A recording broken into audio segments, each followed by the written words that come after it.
তামিম ইকবাল, মোহাম্মদ মিঠুন এবং মিরাজদের মতন স্পষ্ট ভারতের পক্ষে অবস্থান নেওয়া ক্রিকেটারদের যখন এক শ্রেণীর দেশপ্রেমিক জনতা দালাল বলছিল, তখন এলিট শ্রেণীরা বলছিল যে এরা বাংলাদেশকে রিপ্রেজেন্ট করে, সুতরাং এদেরকে দালাল বলা যাবে না। মিশরের রাজধানী কায়রোতে আন্তর্জাতিক বইমেলা হচ্ছে, সেখানে বাংলাদেশের দুজন লেখকের আরবি লেখা বই দেশীয় সুনাম এবং খ্যাতি ছড়াচ্ছে। তার মধ্যে একজন অন্যতম হলেন আমাদের জাতীয় মসজিদের খতিব, এই বাইতুল মুকাররমের খতিব আল্লামা আব্দুল মালেক হাফিজাহুল্লাহর লেখা বই।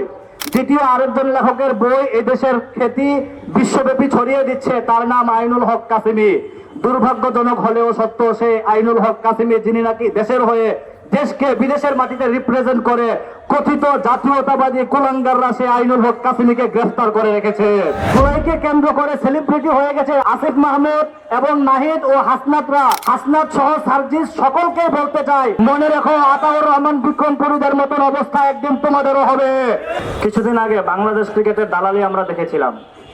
তদুপরি তামিম ইকবাল, মোহাম্মদ মিঠুন এবং মিরাজদের মতন স্পষ্ট ভারতের পক্ষে অবস্থান নেওয়া ক্রিকেটারদের যখন এক শ্রেণীর দেশপ্রেমিক জনতা দালাল বলছিল, তখন এলিট শ্রেণীরা বলছিল যে এরা বাংলাদেশকে রিপ্রেজেন্ট করে, সুতরাং এদেরকে দালাল বলা যাবে না।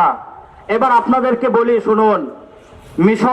মিশরের রাজধানী কায়রোতে আন্তর্জাতিক বইমেলা হচ্ছে, সেখানে বাংলাদেশের দুজন লেখকের আরবি লেখা বই দেশীয় সুনাম এবং খ্যাতি ছড়াচ্ছে।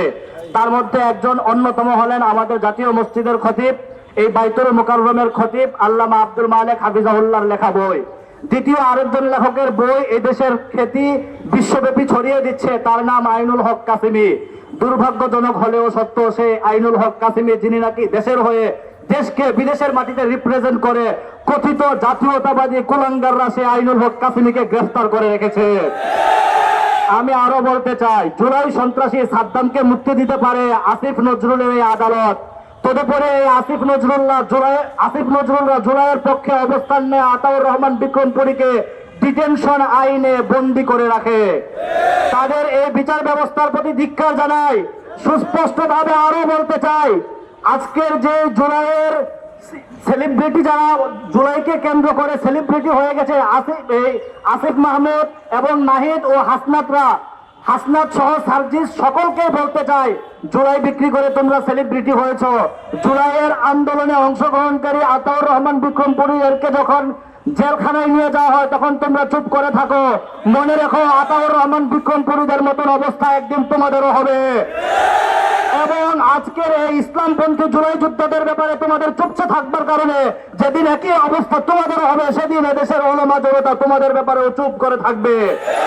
সুতরাং নিজেদের সেই করুণ পরিণতির কথা ভেবে হলেও তোমাদের জন্য আজকে ফরজ হয়ে যাবে আতাউর রহমান বিক্রমপুরী এবং সাইদুর রহমান, আইনুল হক কাসিমি সহ এদেশের ওলামা জনতা যত ইসলামপন্থী নিরীহ জনতাকে ডিটেনশন আইন এবং বিশেষ আইনে, বিশেষত প্রথম আলো এবং ডেইলি স্টার ইস্যুতে যাদেরকে অন্যায়ভাবে গ্রেফতার করা হয়েছে, তাদের মুক্তির সপক্ষে তোমরা অবস্থান নাও। যদি অবস্থান নিতে না পারো তাহলে জুলাইয়ের গাদ্দার হিসেবে তোমাদেরকে আগামী দিনে এদেশের জনতা চিহ্নিত করবে ইনশাআল্লাহ।